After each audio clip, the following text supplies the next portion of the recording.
Hommage à Marc de La Salle suite à sa mort. Il y a quelques semaines, j'avais dit que j'arrêtais de faire des enregistrements sur ma chaîne YouTube. Par contre, suite au décès de Marc de La Salle, auteur et conférencier visant à faire la diffusion de la conscience supramentale, j'ai décidé de produire un enregistrement spécial pour lui rendre hommage, car il a été un individu significatif dans ma vie et qui m'a accompagné dans mon processus de conscientisation au fil des ans. En vue de réaliser cet enregistrement, j'ai rédigé un texte que vous retrouverez dans un lien web figurant en bas de l'enregistrement. Donc, j'ai écrit ça au fil des derniers jours, après avoir appris sur décès. Et il m'est venu des idées en lien avec lui. J'ai rassemblé ça pour produire un texte que j'ai l'intention de lire aujourd'hui. Donc, Marc est né en 1963 et il est mort le 31 août 2020 à l'âge de 56 ans. Son décès fait suite à une chute où il est tombé sur la tête alors qu'il roulait à vélo. Elle lui a occasionné une hémorragie cérébrale, donc il s'est mis à saigner, et elle lui a été fatale. Donc, c'est ce qui a occasionné par la suite sa mort. Ça a été une mort qui a été assez rapide. Il est important de préciser ici que les propos que je vais tenir aujourd'hui, dans le cadre de cet enregistrement, n'impliquent que moi. Ils ne sont pas dits au nom de sa famille et de ses amis. Donc, ici, c'est important de bien mettre ça en contexte. Ici, je ne veux pas, je prétends pas être le porte-parole de gens qui l'entourent. Je parle seulement en mon propre nom. Donc, c'est important que ça soit bien contextualisé ici pour la suite des choses. Mes propos seront en relation avec ma compréhension personnelle de sa mort en lien avec la lecture vibratoire que j'en ai faite. Bien entendu, comme dans tout ce que j'ai dit, je ne vous demande pas de me croire, mais de vérifier par vous-même si vous êtes capable de faire une lecture vibratoire à ce sujet et de savoir si vous entrez en résonance avec des éléments abordés. Avant que je l'oublie, je tiens à mentionner que les livres et enregistrements de Marc de La Salle vont continuer à être en vente après son décès sur son site web étant marcdelasalle.com. Vous allez d'ailleurs le retrouver en bas de l'enregistrement présent. Dans les enregistrements privés en vente que je faisais avec Marc, il y avait des contenus qui ne s'adressaient pas à tout le monde, tout comme pour les miens privés en solo. Ils s'adressaient à un public restreint, c'est-à-dire des gens vraiment concernés par un processus de conscientisation et qui veulent réellement aller plus loin dans l'étude vibratoire sur certains sujets. Donc, c'est des enregistrements privés qui ne s'adressaient pas à des curieux, pas des wéreux, comme on dirait ici au Québec. Non, des gens qui sont vraiment concernés par rapport à cela, puis le fait que les enregistrements soient payants, ça permet de créer un filtrage. Parce que si c'est juste de la curiosité, c'est peu probable que la personne prenne la peine pour l'acheter. Tandis que si la personne est vraiment concernée puis mise en vibration par l'idée d'écouter un enregistrement qui a été produit, elle va être plus, à ce moment-là, motivée, mobilisée pour faire l'effort de payer l'enregistrement et de s'inscrire ici dans un rapport d'échange d'énergie avec l'individu qui l'a produit par respect pour lui, par soutien de son activité. Sinon, je tiens à prendre un instant pour remercier les gens qui m'ont fait parvenir de l'argent et fait des achats par le service de paiement sécurisé PayPal et également celui d'Interac. Depuis que j'ai cessé mes activités sur le web le 10 août 2020, donc depuis que j'ai arrêté mes activités, il y a des gens qui m'ont fait des achats ou acheminé de l'argent et je tiens sincèrement à les remercier. Je tiens aussi à mentionner qu'il est toujours possible de m'en faire parvenir par ces moyens servant à faire des virements d'argent sécurisés. Vous pouvez voir à ce sujet les informations dans le message en bas de cet enregistrement. Également, il est toujours possible de réaliser avec moi des achats de mes enregistrements mis en vente, dont les extraits promotionnels figurent sur l'une de mes chaînes de YouTube entourées d'un carré noir. L'initiation ultime dans le rapport à la mort. Marc a souvent dit que l'initiation ultime, de ce que j'en comprends, était de ne pas avoir de crainte devant la mort pour finaliser le processus de l'initiation solaire, donc le processus de conscientisation qui amenait la personne à se libérer du plan astral qui occasionne la peur. Soit le passage de l'ego à une conscience intégrale visant la neutralisation absolue, totale de l'incidence potentielle sur notre psyché de l'ensemble des peurs, soit la peur de la maladie, de manquer d'argent, de vivre une rupture amoureuse, etc., qui, lorsqu'on les réfléchit, ces éléments-là nous soumettent au plan astral, nous dévitalisent et nous gardent piégés dans une conscience involutive et émotive. Donc, l'un des volets de son instruction, qui a été véhiculé au fil des années, de ce que j'en comprends, c'est que l'essentiel, là, c'est être capable de faire face dans la vie, à des peurs qu'on peut connaître dans le quotidien, peur de manquer d'argent pour, par exemple, payer son loyer, son auto. Mais ultimement, là, c'est être capable de faire face à la mort, donc à la finalité du corps physique biologique. Parce que un individu qui passe à la conscience et qui, de son vivant, en intégrant la conscience de l'esprit, fusionne avec lui, il devient un immortel, ce qui veut dire que sa conscience a une continuité dans l'après-incarnation. Donc, ça ne s'arrête pas là avec la dissolution du corps physique et sa dégradation. Il continue toujours d'exister. Pour moi, Marc est parti au sommet de sa forme psychique. Une semaine et un jour avant l'annonce publique de sa mort, il avait produit un enregistrement sur son canal YouTube s'intitulant « Le début et la fin d'une forme ou d'un cycle » où il tenait des propos très lucides. Et le jour où est survenu son accident de vélo, qui lui a été fatal, il m'avait écrit un courriel m'illustrant, hors de tout doute, qu'il était cohérent sur le plan psychique parce qu'il m'avait écrit un message. Son message était très cohérent.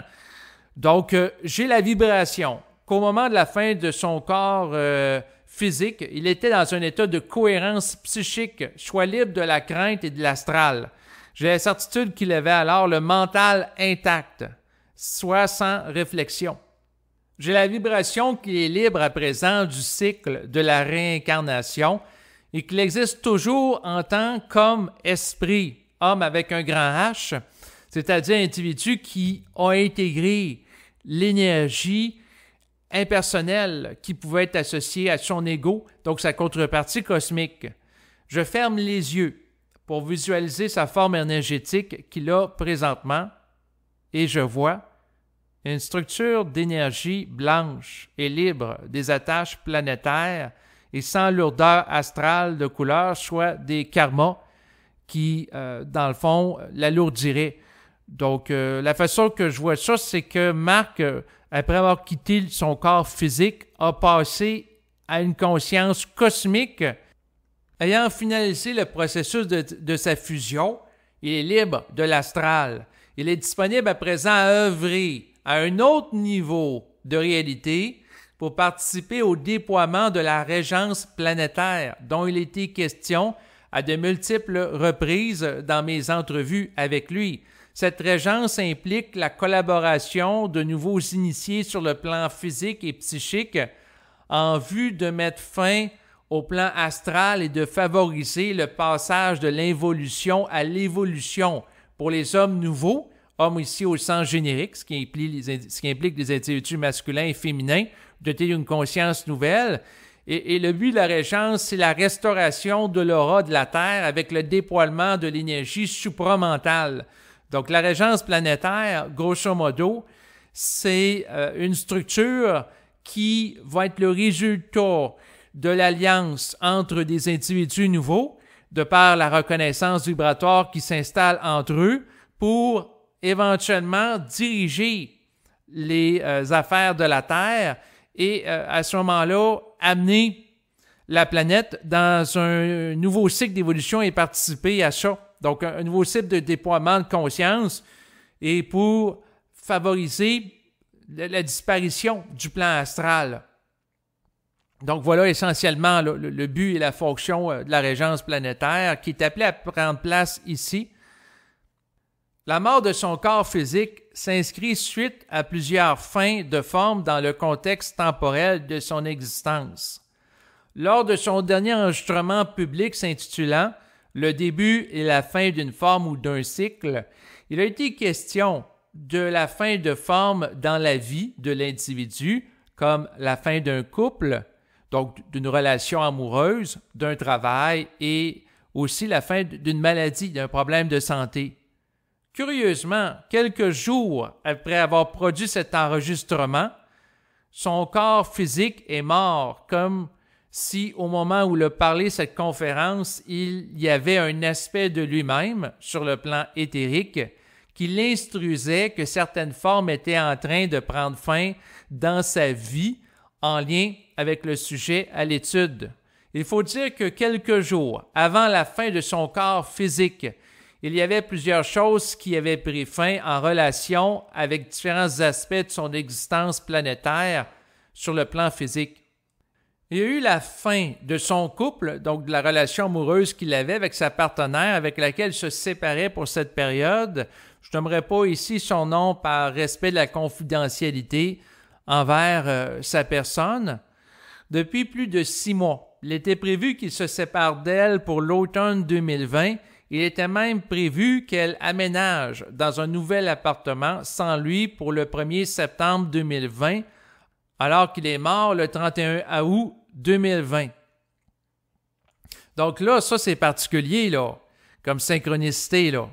6 mois à l'avance, un peu plus de 6 mois à l'avance, il annonce qu'ils vont se séparer pour le début de l'automne, puis elle, depuis longue date, c'était prévu qu'elle s'en aille en logement pour le 1er septembre, puis le jour d'avant, le 31 août, il décède. Donc, puis là, les gens, il y en a qui vont m'écouter, vont dire « Ah, ça, c'est le hasard, là tu interprètes les événements, tu essaies de faire des liens. » Ouais, mais là, la loi des probabilités que ça tombe comme ça, le moment de sa mort par rapport au déménagement à elle, là, statistiquement parlant, là, c'est peu probable. En tout cas, ce que je peux dire, c'est que pour moi, il est clair qu'il avait capté vibratoirement que leur relation allait prendre fin il y a plus de 6 mois, et cela s'est actualisé. Pour moi, là, comme il mentionnait d'ailleurs dans son instruction, tout est marqué. Donc, c'est ça qu'il y a eu plusieurs fins là, qui ont entouré le moment de son décès. Puis c'est important de les aborder pour les mettre en contexte, ces dernières. Donc, il y a eu la fin de la réalisation d'entrevues avec moi qui a annoncé que j'arrêtais mes activités de diffusion sur ma chaîne YouTube le 10 août 2020, alors que ça faisait quand même plusieurs années là, que je faisais avec lui des entretiens publics. Et là, j'ai eu la vibration d'arrêter. Là, c'était pas spécifique par rapport à lui, c'est que je voulais arrêter l'ensemble de mes activités en même temps. Et j'avais annoncé ça. Donc, dans la période de quelques jours avant qu'il meure, il y a eu cette annonce-là. Ensuite, il y a eu la fin du projet d'animer une conférence avec lui, prévue pour l'automne à Québec. Quelques heures avant sa chute en vélo, il m'a écrit un courriel me disant de ne pas me gêner, de me retirer si j'évalue que la forme est finie pour la conférence qui était prévue pour le 10 octobre 2020 dans la ville de Québec, comme s'il avait capté la vibration qu'elle n'avait plus à avoir lieu. Et c'est quand même particulier parce que c'est le jour où l'accident qui est fatal qui me dit ça. Là. C'est comme s'il captait que la forme est en train de se défaire. Il y a eu la fin du temps des conférences où les gens pouvaient assister en personne, en public à l'intérieur, au Québec et dans les pays de la francophonie comme la France, sans être contraints aux mesures sanitaires imposées par les autorités gouvernementales, soit la distanciation sociale de 2 mètres, le port du masque obligatoire et le lavage de mains à l'entrée de lieux publics au nom de la lutte contre le coronavirus COVID-19. Ces mesures issues du contexte présent n'étaient pas propices à ce qu'il donne des conférences en personne comme il l'aurait souhaité. C'est sûr, dans un contexte comme ça donne pas le goût de faire pour un francophone des conférences, c'est soit au Québec, puis il y en a certains, ils vont aller en Europe, comme par exemple en France, et là, C'est sûr qu'au moment où est fait cet enregistrement-là, ou des grandes villes comme par exemple Paris, le port du masque est non seulement obligatoire à l'intérieur, mais à l'extérieur aussi, lorsque les gens se promènent sur la rue, ben, ça donne pas le goût. Dans un contexte pareil de donner des conférences, c'est clair. Là. Pour quelqu'un qui veut se consacrer à ça, là, pour moi, c'est évident. Tout comme lui, je n'étais pas intéressé à animer une conférence dans un contexte où les gens sont obligés de porter un masque et de soumettre à des contraintes sanitaires sévères.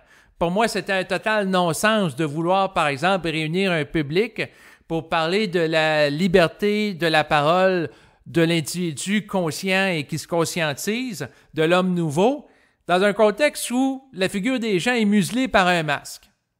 Pour moi, c'est une contradiction, c'est une aberration. Donc, c'est sûr que si la portée de la conférence, c'est de véhiculer une vibration qui favorise la liberté, ben là, de contraindre les gens comme si c'était des prisonniers dans la salle de conférence, puis on était les geôliers, cette idée-là ne me plaisait pas. Donc, c'est sûr que personnellement, par rapport au projet là, de faire une conférence pour le 10 octobre 2020 qui n'aura pas lieu, là, vous l'avez compris, étant donné qu'il est décédé, c'est sûr que moi, je n'avais pas envie de me retrouver dans le rôle de responsable de conférence qui doit imposer aux gens y assistants des mesures avec lesquelles je ne suis pas en accord et ainsi faire de moi un collaborateur du régime de peur qui s'installe présentement en Occident depuis que des gouvernants dictent les comportements que les gens doivent avoir. Et c'est sûr qu'au nom de l'urgence sanitaire, entre autres qu'on vit ici au Québec, ben, le gouvernement présentement a le plein pouvoir et peut dicter des choses qui, normalement, nécessiteraient des débats démocratiques en différents partis à la Chambre des communes. Donc, on est dans une période particulière qui est plutôt sombre par rapport aux libertés individuelles qui en témoignent de leur déclin là, présentement. Là. Et c'est sûr de collaborer avec le régime actuellement en place dans l'optique de co-animer avec Marc un atelier à l'automne.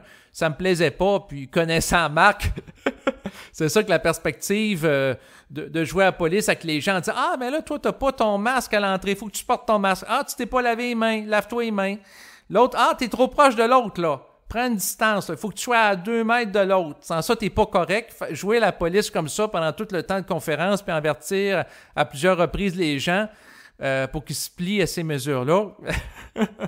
Connaissant Marc, je suis pas mal sûr que ça ne l'aurait pas plu. Donc, il décède dans la période de la crise du coronavirus COVID-19 qui marque la fin d'un temps pour l'humanité. Comme il disait lors de son dernier enregistrement qu'il a mis en ongle là, avant qu'il meure, eh bien, la récréation est finie. C'est-à-dire que les égos seront appelés à être confrontés à des événements qui vont échapper à leur contrôle et qui pourraient les amener à s'étudier davantage. Donc, être confronté à des choses que des égos n'ont pas choisies, comme des contraintes sanitaires extrêmes, ça peut amener les gens à s'étudier, à se poser la question « qu'est-ce qui se passe? » À regarder qu'est-ce qu'ils ressentent à l'intérieur d'eux, entrer en contact avec l'esprit, s'ils sont mis en vibration pour ça, naturellement. Mais c'est sûr que le fait que beaucoup de personnes vivent de l'isolement, sont limitées dans leurs déplacements, sont invitées au télétravail, à rester chez eux pour ne pas propager le méchant virus, ben, ça peut être propice à l'intériorisation et à faire de l'introspection et intégrer la présence de l'esprit en eux, en étant confinés dans leur foyer. Donc, ça peut servir à ça.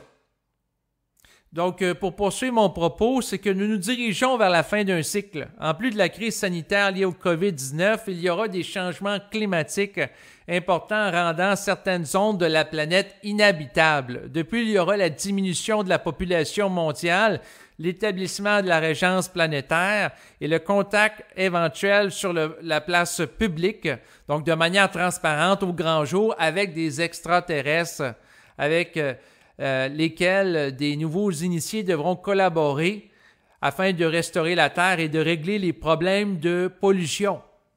Marc nous quitte alors que le mode de vie occidental d'avant-crise de COVID-19, sans mesures sanitaires rigides, où les gens vivaient avec insouciance, est en train de se terminer.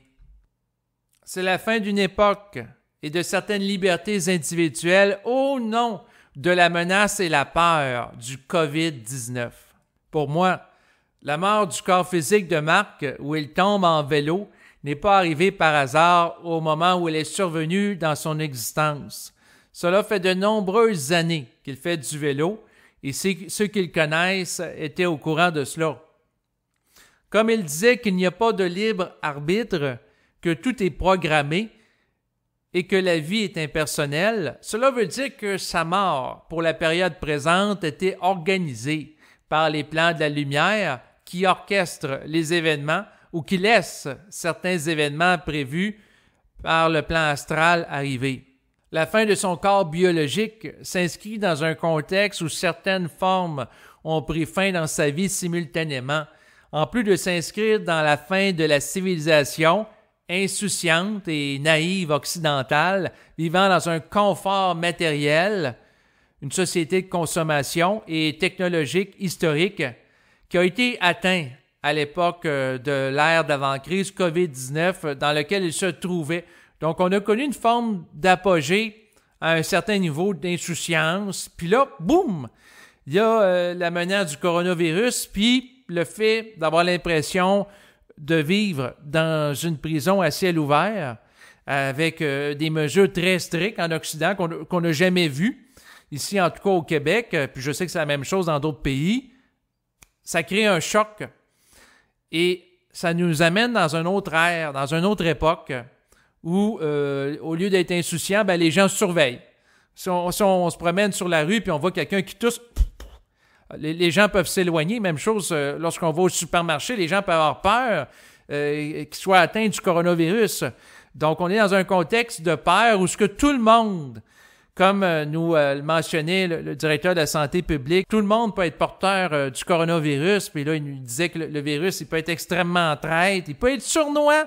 Ah, c'est écœurant comment il peut être sournois. Puis, donc, on vit dans un climat qui est alimenté par les médias de masse qui nous répètent régulièrement à la télévision comment le virus peut être dangereux. On met l'emphase sur sa dangerosité beaucoup. On vit dans un climat de peur qui est orchestré collectivement où chaque individu qu'on peut voir, ça nous amène à avoir un rapport à l'individu comme le voyant comme une menace potentielle qui peut nous contaminer potentiellement d'un virus qui pourrait nous être fatal. Donc, c'est ça qui est entretenu par les médias de masse et aussi les autorités gouvernementales. Donc, c'est dans ce contexte-là que sa vie prend fin.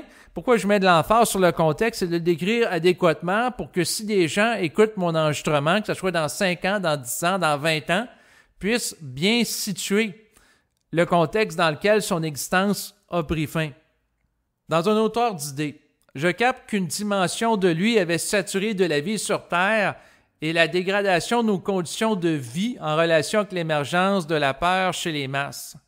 Cette dernière a favorisé la restriction des libertés individuelles et l'augmentation de comportements évolutifs liés à la crise du coronavirus COVID-19 dans les derniers mois et a participé à astraliser davantage des gens vibrant de plus en plus à la crainte, en alourdissant davantage le contexte mondial dans lequel il se trouvait, Marc, alors qu'il aimait la beauté sur le plan vibratoire et qu'il trouvait qu'il y en avait déjà peu dans le monde avant cette crise mondiale. Sinon, je capte la vibration que de mourir à petit feu, rendu à un âge avancé pendant plusieurs mois ou années, d'une maladie dégénérative dans une résidence de personnes âgées, comme beaucoup de gens en Occident, ne lui aurait pas ressemblé. Pour moi, son décès rapide n'est pas par hasard, et comme le dit un adage, il n'y a rien de moins accidentel qu'un accident. Est-ce que Marc, en tant que personne sur le plan physique, était suicidaire au moment où il fait du vélo et qu'il est tombé? Voilà une question que certaines personnes peuvent se poser. Pour ma part, je répondrais non, sans hésiter, car lors de la journée où cet incident est arrivé, il m'avait écrit qu'il avait l'intention de réaliser des conférences via le logiciel Zoom pour le public européen lors de l'automne 2020. Il avait ce projet pour l'avenir qui le liait à son existence terrestre. Maintenant, c'est la fin de la forme de ses activités de diffusion de la vibration supramentale sur Terre et son mandat en physique d'instructeur supramental à la surface de notre planète est complété. Il a livré son message au fil de ses nombreux livres et articles qu'il a écrits, enregistrements produits et conférences prononcées suite à plusieurs décennies de diffusion publique. Ici, j'ai dit qu'il a livré son message et je rajouterais qu'il a livré sa vibration de son être à travers ça. Donc, c'est ça aussi son héritage qu'il laisse après avoir tenu ces activités-là pendant plusieurs années. Sa mort marque la fin de la tumeur qu'il avait sur un côté de son visage, soit la fin de ce problème de santé. Depuis plusieurs années, il avait cette tumeur et je me demandais s'il allait mourir à cause d'elle et cela ne s'est pas actualisé. En fait, il en a déjà parlé publiquement dans un enregistrement. Et puis, c'est sûr qu'à un moment donné, il y avait un médecin qui lui avait proposé de l'opérer pour voir si la tumeur, dans le fond, était cancérigène, c'était un cancer ou non. Il avait refusé. Mais bref, il n'est pas mort de sa tumeur parce que je sais qu'il y a des gens qui se posaient la question de savoir si c'était la cause de son décès. Et la réponse est non. Ma relation avec Marc au fil des ans. Ma première rencontre avec Marc de la Salle s'est faite en 2011, alors qu'il était interviewé publiquement dans la ville de Québec lors d'une conférence de Richard Glenn, qui est un ésotériste qui s'occupe du club de recherche et d'études en ésotérisme expérimental, donc le club créé. Cela m'avait dit intérieurement d'assister à sa conférence que j'avais vu d'annoncer sur le site Internet de Richard Glenn. Donc, j'ai suivi la vibration. Je me suis présenté sur place. Par la suite, durant la conférence, à un moment donné, il y a eu une pause et je suis entré en contact avec lui pour lui proposer de l'interviewer dans le cadre d'un enregistrement. Et c'est comme ça que les choses se sont enchaînées là, pour nous deux par la suite. Donc, il m'a accordé une première entrevue en 2011 et puis j'ai réalisé des enregistrements ponctuels avec lui de 2011 à 2020, soit pendant près de 9 ans, dont certains qui ont été gratuits et d'autres payants, donc qui ont été mis en vente sur le web. J'ai pu bénéficier de son intelligence et de sa vibration à multiples reprises au fil des ans. Je me rappelle qu'il m'arrivait parfois d'avoir de la difficulté à dormir après certaines des entrevues que j'ai faites avec lui, car sa vibration m'activait sur le plan psychique pour vibrer à l'énergie supramentale par la suite. Marc a été quelqu'un qui, de par ses propos, m'aurait ajusté à plusieurs reprises lorsque j'avais tendance à m'astraliser. C'était une personne qui était capable de m'amener plus loin dans ma compréhension du réel, de par ses interventions à mon égard et les questions qu'il me posait. De plus, il a été généreux avec moi. Il m'a donné à plusieurs reprises de ses enregistrements privés et de ses livres. Sinon, je pourrais vous dire que Marc était totalement cohérent entre son vécu sur le plan privé et les principes de conscience dont il parlait en public. Il vivait réellement en fonction des principes de conscience qu'il diffusait dans son œuvre. Par exemple, il ne barrait pas la porte d'entrée de chez lui, de son logement, parce que pour lui, là, tout était marqué, comme le fait qu'il y ait ou non un vol dans sa résidence. Si le destin d'une personne est de se faire voler, cela va arriver, qu'elle barre ou non ses portes. Je ne dis pas aux gens d'agir comme lui, je ne dis pas aux gens non plus de croire ce qui est mentionné ici, mais pour avoir été chez lui à plusieurs reprises, je peux confirmer que c'est de cette manière dont il vivait. Donc, il était cohérent avec son instruction où il nous disait que tout est programmé dans la vie. Donc, moi, personnellement, je n'ai jamais perçu qu'il ressentait de la crainte à l'idée que sa porte d'entrée ne soit pas barrée. Puis par rapport à d'autres éléments de sa vie, le concernant. Donc, j'ai déjà eu des discussions. On a parlé ouvertement là, par rapport à la tumeur qu'il y avait du côté du visage, mais je ne ressentais pas la crainte à l'effet que ça pouvait l'amener à mourir. Donc, par rapport à son existence, de ce que j'en ai perçu, parce que quand même, je l'ai côtoyé là, de 2011 là, à aujourd'hui, en 2020, donc en plus des enregistrements que je faisais avec lui, puis des fois des discussions que j'avais quelques instants avant l'enregistrement qu'on allait produire ensemble ou après, ou même des rencontres qu'on a eues en personne. On a déjà promené ensemble en forêt, on a été aussi, là, que ce soit chez lui ou chez moi. Hommage à Marc de la Salle, homme de grande sensibilité. Marc avait la finesse psychique pour saisir avec précision la nature de la vibration derrière les formes et pour dévoiler et contester la désinformation venant du plan astral ou de celui éthérique. Il avait une puissance de pénétration psychique incroyable pour percevoir le réel de ce qui se passe lorsqu'il était présent ici sur Terre. Il a généré une vibration supramentale dans ses propos tout au long de la période de diffusion publique qu'il a connue, s'échelonnant sur plusieurs décennies. Marc a été pour moi, au fil des ans, plus qu'un invité que j'interviewais avec intérêt ou un ami.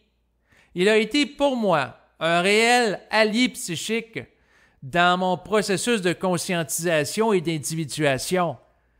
Marc a été, lors de son existence sur le plan physique, et sera toujours un allié psychique de par le taux vibratoire de sa conscience fusionnée qui subsiste à la fin de son corps biologique et son œuvre, soit ses enregistrements de conférences, ses articles et ses livres qu'il laisse à la surface de la Terre. Il est un allié réel pour l'individu conscient qui se conscientise et qui se conscientisera dans le futur. Il a été et est, par-delà la forme du corps physique, la manifestation de la vibration du principe de l'amour de l'homme pour l'homme et par l'homme, qui fut l'un des thèmes abordés au fil de mes nombreux entretiens avec lui. J'ai toujours eu un grand respect pour Marc et son esprit universel qui est vaste. Je t'aime, Marc, toi qui m'as accompagné pendant toutes ces années, lors de nos nombreuses études sur différents sujets. Écrivain d'avant-garde, je trouve dommage qu'il n'ait pas été reconnu à sa juste valeur par le public de son vivant sur le plan physique. Peut-être que dans les prochaines années, davantage de gens confrontés à des événements de fin de cycle et qui auront suffisamment souffert de l'involution seront davantage disposés à entendre ses propos et intégrer leur portée vibratoire. Marc laisse derrière lui une œuvre colossale, soit de nombreux enregistrements et livres qui peuvent être utiles pour l'individu qui se conscientise et qui vise à se libérer du plan astral et à ceux qui sont conscients pour les entretenir dans un état vibratoire libre du plan astral, soit celui de nature supramentale. Être exposé à sa vibration en entendant ses propos peut participer à changer notre taux vibratoire et donner le goût à certains de manifester leur esprit dans leurs paroles et écritures. Marc a généré une œuvre dans l'optique de manifester une vibration en priorité avant de chercher à faire de l'argent. En ce sens, il a persévéré dans son travail de diffusion d'une conscience vibratoire au fil des ans en produisant des livres et enregistrements, même s'il ne faisait pas beaucoup de ventes. Cela demande beaucoup de volonté et d'identité pour œuvrer sans un support financier important venant du collectif. C'est l'illustration sans équivoque de la puissance vibratoire de sa conscience et volonté individuée de persévérer dans un mouvement de diffusion d'une vibration supramentale qui favorise le renouvellement psychique de l'individu. Marc était un homme persévérant et travaillant. Il m'a confié avoir œuvré à écrire son livre s'intitulant « La vie est multidimensionnelle » pendant 7 ans de son existence. Si on s'arrête un peu, passer 7 ans, pendant une période de 7 ans, écrire un livre, c'est quelque chose. Ça représente plusieurs heures de travail. Donc, il a beaucoup investi d'énergie pour ce livre ayant une portée à long terme qui, de par son contenu, véhicule des principes de conscience indémodables. Marc a plus accompli pour l'individu présent et futur qui se conscientise et pour manifester une vibration supramentale que nombreux de nos politiciens, journalistes, artistes et vedettes sportives qui sont reconnus mondialement, mais qui véhiculent des propos qui nous entretiennent dans des formes de l'involution mensongère et qui vont à l'encontre du rehaussement réel du taux vibratoire psychique de l'individu. Marc ne cherchait pas à plaire à la masse à la différence de vedettes, mais à s'adresser à l'individu. Je tiens à remercier en particulier les gens qui lui ont apporté leur soutien en assistant à ses activités de conférence ou en achetant de ses livres et enregistrements de son vivant, alors qu'il avait besoin d'argent pour répondre à ses besoins sur le plan physique, comme de payer son loyer et sa nourriture. Pour les personnes qui ont pu bénéficier de la vibration de son matériel, enregistrements, articles, livres, etc., alors qu'il était vivant pendant plusieurs mois et années et qui n'ont pas eu la générosité à son égard de lui apporter leur soutien financier, alors qu'il avait des besoins importants à répondre en ce sens, je vous propose de faire un examen de conscience aujourd'hui.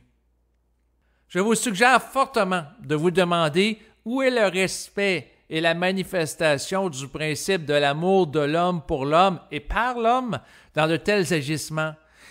Est-ce que ce type d'action a été favorable? Est-ce qu'il dispose de ressources, de moyens technologiques et de temps pour faire des enregistrements en qualité audio, vidéo et quantité visant la diffusion de la conscience supramentale à la surface du globe pendant la durée de son passage sur Terre? N'est-ce pas de se tirer dans le pied de ne pas supporter les gens qui nous offrent un soutien vibratoire réel de par leur œuvre et qui sont nos alliés psychiques réels dans notre émancipation psychique?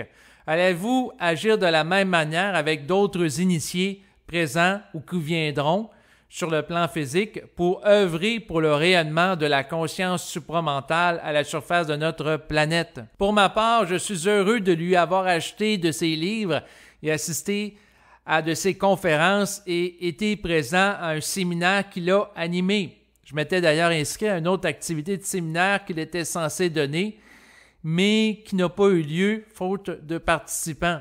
De plus, je lui avais créé gratuitement sa première chaîne YouTube avec des vidéos que j'avais produites à partir d'extraits de ses conférences et je lui avais fait de la publicité à travers mes enregistrements au fil des ans en soutien à son œuvre. Je suis pleinement satisfait de mon rapport à lui, de son vivant, après avoir fait mon examen de conscience dans les derniers jours à ce sujet. Et vous, l'êtes-vous? Êtes-vous satisfait de votre rapport avec les nouveaux initiés? Merci de votre écoute et au revoir.